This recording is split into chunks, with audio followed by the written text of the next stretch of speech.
Terakhir, teologi fundamental. Fundamentalisme di dalam kekristenan adalah studi yang berfokus pada gerakan fundamentalisme di dalam kekristenan. Jadi sebenarnya fundamentalisme ini adalah bagian dari gerakan kekristenan juga sebenarnya. Jadi bukan gerakan di luar daripada kekristenan. Cuman mungkin istilahnya agak seram. Kelompok-kelompok Kristen ini memiliki perbedaan sikap terhadap pandangan terhadap penggunaan istilah fundamentalisme ini sebenarnya. Agak berbeda orang Kristen di dalam memahami, di dalam menerima istilah fundamentalisme ini. Ada sekelompok orang Kristen yang menolak istilah fundamentalisme karena dianggap terlalu radikal.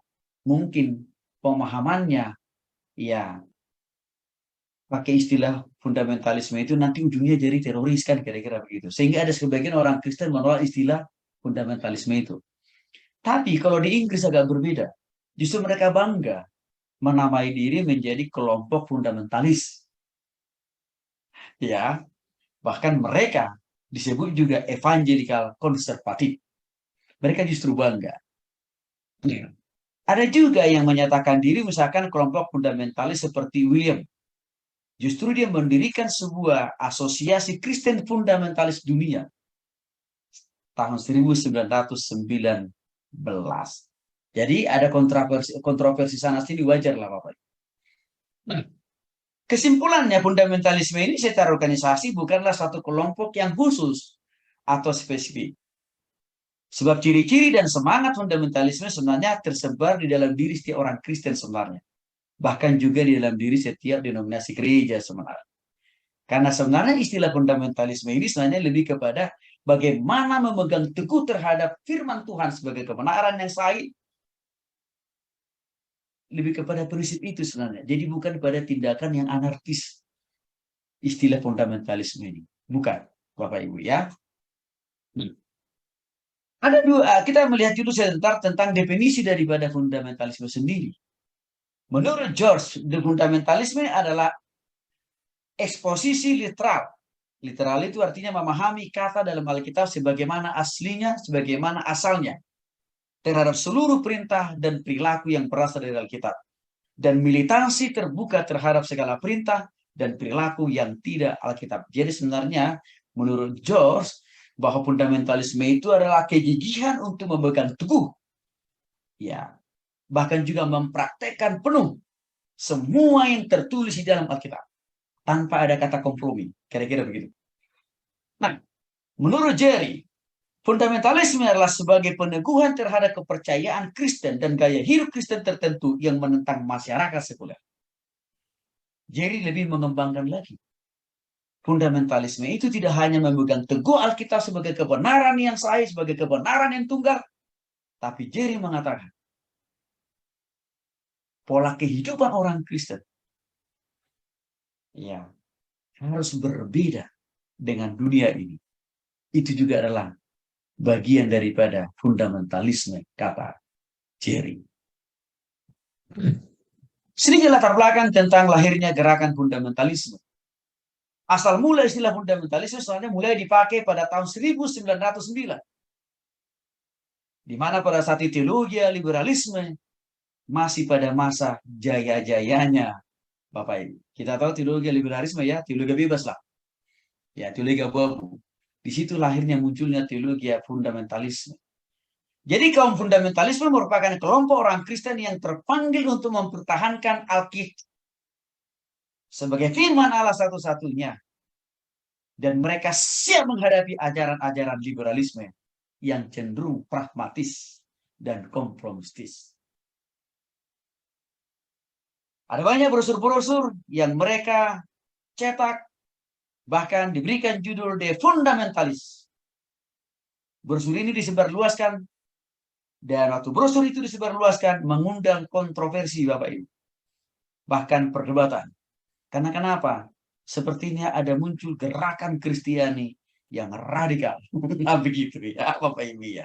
Padahal sebenarnya paham fundamentalisme ini bukan paham radikal fisik, maksudnya bukan, tapi radikal terhadap firman Tuhan, radikal terhadap pengajaran firman Tuhan, maksudnya kan, Bapak Ibu. Asal mula dari timbulnya fundamentalisme ini adalah serangan terhadap filsafat sejak abad yang ke-15 sampai abad ke-19, di mana para filsuf bernama seperti Descartes dan masih banyak lagi filsuf yang lain. Mereka senangnya, hobinya mengkritik Alkitab, mencari kesalahan-kesalahan Alkitab. Nah, orang-orang fundamentalis gerah melihat para filsuf-filsuf ini, Bapak Ibu. Maka mereka menggagas lahirnya fundamentalisme, teologi fundamentalis. Jadi, sekali lagi, salah satu alasan yang signifikan lahirnya teologi fundamental ini adalah waktu terbitnya buku yang berjudul The Original of Species, teori Darwin, Bapak Ibu. Masih ingat kan? Di mana manusia ini bukan merupakan ciptaan Tuhan, tapi manusia ini adalah hasil proses perubahan atau evolusi dari seekor monyet menuju kepada kesempurnaan jadilah manusia. Itulah yang menjadi salah satu penggagas semakin masifnya teologi fundamental. Melawan teori Darwin. Di mana teologi fundamentalis memegang teguh penciptaan bumi manusia dengan segala isinya. Fix. Sudah jelas di dalam Kejadian pasal 1. Ya. Serangan ilmu dari ilmu teologi juga muncul, yaitu cendekiawan yang memulai pekerjaan dengan menggunakan prinsip ilmiah. Jadi memang pada zaman ini, Bapak Ibu, para teolog, para hamba-hamba Tuhan, justru ada juga sebagian yang setuju, yang mengamini paham dari teori Darwin itu, Bapak Ibu. Nah, maka melihat realitas itu, para penggagas teologi fundamental gerah, marah, kira-kira begitu. Lombok masa para teolog masa mengamini, masa menyetujui teori Darwin, kan kira-kira itu, Bapak Ibu. Maka itu makin membuat penggagas lahirnya teologi fundamental makin semangat. Ya. Serangan dari ilmu agama karena munculnya tokoh-tokoh pengkritik Alkitab juga menjadi salah satu pendorong munculnya masifnya berkembangnya teologi fundamental. Ini Bapak. Ya. Dimulai pada akhir abad ke-19 dan permulaan abad ke-20. Ya. Di mana pada masa ini Bapak Ibu yang dikasih oleh Tuhan Yesus Kristus, penyangkalan terhadap Allah, penyangkalan terhadap Alkitab, peniadaan terhadap peran agama itu semakin dimasifkan. Sehingga itu makin mendorong munculnya teologi fundamental. Apa sih doktrin paham fundamentalisme? Yang pertama, mereka kekeh mengakui terhadap doktrin inerensi Alkitab. Inerensi Alkitab itu artinya Alkitab tidak punya kesalahan. Itu mereka memegang teguh. Yang kedua, pengakuan ketuhanan Yesus. Ya. Yang ketiga, kelahiran Yesus dari seorang perawan yang bernama Maria. Yang keempat, kematian Kristus sebagai penebus dosa dunia. Serta yang kelima, kebangkitan Kristus secara jasmania dan kedatangan Kristus kembali ke dunia. Itulah ciri gerakan ya doktrin paham fundamentalis. Artinya apa? Apakah ada yang bertentangan dengan firman Tuhan? Saya kira enggak. Dari doktrin paham fundamentalis, enggak ada yang bertentangan dengan firman Tuhan. Saya kira dari sudut doktrin ini kita harus sepaham, kita harus sependapat dengan paham fundamentalisme. Ya. Mari kita lihat ciri-ciri gerakan fundamentalisme Kristen. Satu, kontra teologi liberal modern dan sekularisasi. Perhatian utama dari gerakan fundamentalisme ini sebenarnya adalah melawan ajaran paham liberalisme yang lebih cenderung bersifat sekuler. Khususnya pada waktu itu di Amerika, Bapak. Mereka berupaya, gerakan fundamentalisme ini berupaya menjaga dasar utama kekristenan yang ortodoks. Dan mereka menganggap yang seringkali pandangan fundamentalisme menganggap gerakan liberalisme, sekularisasi itu banyak sekali mengurangi bobot Alkitab. Itu yang ditentang oleh gerakan fundamentalisme ini, Bapak Ibu ya.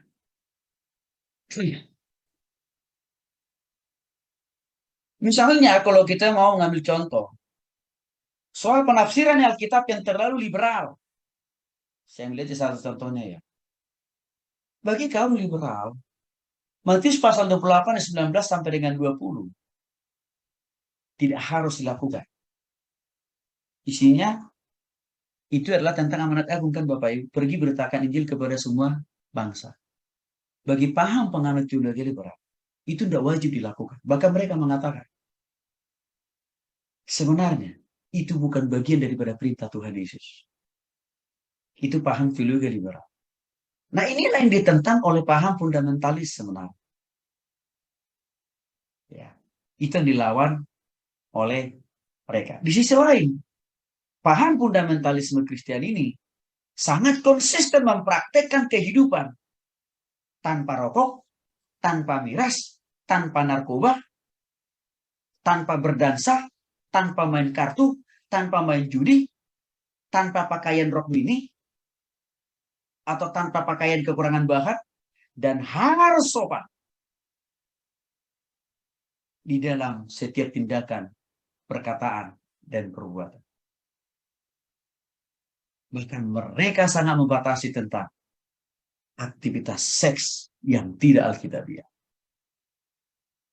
Ya, itu ciri paham fundamentalisme Kristen. Bagaimana pemahaman mereka tentang ketidakbersalahan Alkitab atau inerensi Alkitab? Menurut gerakan ini, kepercayaan Kristen yang fundamental terhadap keberadaan Alkitab sedang diserang oleh pendekatan liberalis, teologi liberalisme. Ya, artinya bagi mereka, penyerangan terhadap Alkitab bagi pandangan fundamentalisme Kristiani itu sama dengan menyerang dasar iman Kristen. Bagi paham fundamentalis, penafsiran Alkitab yang benar dan menghargai inerensi Alkitab adalah penafsiran yang literal, yang berarti juga mempercayai Alkitab secara akurat, tapi juga secara historis dan saintifik. Itu pemahaman mereka terhadap Alkitab. Bagaimana dengan militansi? Jos berpendapat bahwa gerakan fundamentalisme ini memiliki akar dari gerakan evangelikal atau Injili sebenarnya. Ya, jadi kalau di Indonesia sebenarnya gereja-gereja Injili, ya itu dikategorikan penganut teologi fundamentalis. Ya. Nah, namun ada perbedaan sedikit tentang masalah militansi yang berhubungan erat dengan pandangan fundamentalisme Bapak Ibu. Mereka dituntut bukan hanya percaya pada doktrin fundamental kekristenan, tetapi juga harus mau memperjuangkan melalui pertarungan melawan teologi liberal, humanisme sekuler, dan lain sebagainya. Jadi, kalau Injili itu kan tidak mau secara terang-terangan, begitu Bapak Ibu ya, membuat pembeda antara dirinya dengan orang lain. Nah, tetapi kelompok fundamentalisme ini agak lebih berani mereka secara terang-terangan Bapak Ibu ya untuk menunjukkan perbedaan dengan orang lain gitu ya. Nah, makanya kelompok fundamental ini tidak segan-segan memperjuangkan hak-haknya ya di dalam melawan teologi liberal, humanisme sekuler dan sebagainya begitu. Jadi sedikit ada sedikit perbedaan sih sebenarnya dengan orang-orang Injili begitu ya Bapak Ibu ya. Nah, militansi tersebut juga dilakukan melalui gaya hidup tertentu. Misalkan menenangkan jiwa-jiwa bagi Kristus. Oke, sama dengan orang Injili sebenarnya. Dan kelompok-kelompok fundamental. Ada banyak kesamaan, tapi ada sedikit juga perbedaan sebenarnya. Tentang gaya saya kira. Ya. Selain itu militansi mereka ditujukan melalui perjuangan dalam bidang politik. Dan yang mengusahakan peraturan tertentu. Jadi misalkan kalau kelompok fundamentalis ini Bapak Ibu, mereka tidak hanya berjuang memberitakan Injil secara pribadi, secara kelompok gitu ya, tetapi juga mereka menciptakan peraturan-peraturan perundang-undangan ya untuk lebih memuluskan paham fundamentalisme ini Salah satu contohnya misalkan mereka orang-orang orang-orang fundamentalis ya, kalau mereka itu misalkan menjadi anggota DPR, itu didorong anggota DPR dari mereka itu, dari penganut paham fundamentalisme ini, menggolkan rancangan undang-undang, ya, supaya contoh aja, Alkitab, membaca Alkitab wajib dilakukan di semua sekolah di perguruan tinggi. Itu kira-kira, ya. Jadi mereka lewat jalur undang-undang, lewat jalur peraturan, itu juga mereka mainkan di situ. Lewat jalur politik juga mereka mainkan. Kalau orang Injili kan tidak terlalu ke arah sana sebenarnya. Jadi di situ berbedanya dengan orang Injili atau dengan orang evangelikal dibandingkan orang-orang fundamentalis ini, Bapak Ibu. Nah, kalau di Amerika, Bapak Ibu ya, ada dua partai di Amerika itu Demokrat dan Republik. Oke, Republik, Bapak Ibu, itu seringkali dijuluki penganut teologi fundamentalis. Orang-orang di Partai Republik. Demokrat, ya, partai besukannya Obama, itu lebih sering, ya, dialamatkan mereka itu penganut paham teologi liberal. Itu kalau di Amerika. Maka kalau kita lihat ya, sekarang ini kan presidennya Amerika itu kan dari Republik. Maka kalau kita lihat, ya, mereka sangat mendukung dengan Israel. Tapi waktu Obama jadi presiden Amerika, ya, dari Demokrat, kita lihat ada sikap yang berbeda yang dilakukan oleh Amerika yang diwakili oleh Obama terhadap Israel. Artinya apa? Justru Obama banyak meminta supaya Israel itu apa? Menerima kemerdekaan Palestina. Nah, jadi kalau di Amerika terasa itu, ya, paham teologi fundamentalis ini Bapak Ibu. Ya. Nah, kalau di Indonesia sebenarnya kalau kita mau cari contohnya ya, ya partai-partai dari saudara kita yang berbasis agama itu termasuk kategori penganut paham teologi fundamentalis. Ya, partai-partai yang Bapak Ibu saya kira udah tahu lah itu. Tapi kalau partai-partai nasional di Republik ini, ya berarti dia masuk kategori ya penganut paham liberal lah kira-kira begitu. Nah, itu sedikit wacana buat kita Bapak Ibu. Ada dua jenis Bapak Ibu kelompok fundamentalis ini. Ada kelompok fundamentalis aliran keras. Oke ya. Nah, jadi kelompok fundamentalis aliran keras ini biasanya memiliki karakteristik ya pemisahan sepenuhnya dari liberalisme agama, kepercayaan, dan sepenuhnya terhadap inspirasi Alkitab tanpa ada distorsi sama sekali. Dan menganggap Alkitab versi bahasa Inggris sebagai teks Alkitab yang paling benar. Ya. Nah, yang kedua, ya mereka ini juga Bapak Ibu dikasih oleh Tuhan Yesus Kristus, ya memiliki paham penafsiran yang berbeda tentang doktrin dispensasionalisme dan separatisme. Jadi doktrin dispensasionalisme pada intinya kan melihat bahwa dunia akan hancur karena kejahatan manusia. Dan orang Kristen tidak dapat berbuat sesuatu selain menunggu Allah akan bertindak secara ajaib. Ini pandangan fundamentalisme aliran keras. Ya. Nah, yang kedua adalah pandangan mereka. Yang kedua, cirinya yang kedua adalah separatisme. Total terhadap orang Kristen lain yang tidak sepaham. Jadi begini kira-kira Bapak Ibu. Fundamentalisme keras ini sebenarnya di Indonesia nggak ada.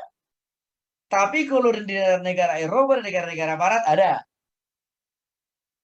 Ya, di mana fundamentalisme keras ini kalau di negara-negara Barat, negara-negara Eropa, Bapak Ibu, ya, kalau tidak satu paham, kalau tidak satu pandangan, kalau tidak satu keyakinan, kalau tidak satu gereja, dianggap sesat. Itu pandangan fundamentalisme keras. Kalau di Indonesia sebenarnya, ini tidak ada di dalam kekristenan, tapi dari agama seberang. Kelompok fundamentalis keras itu adalah mereka-mereka yang jadi teroris itu, Bapak Ibu.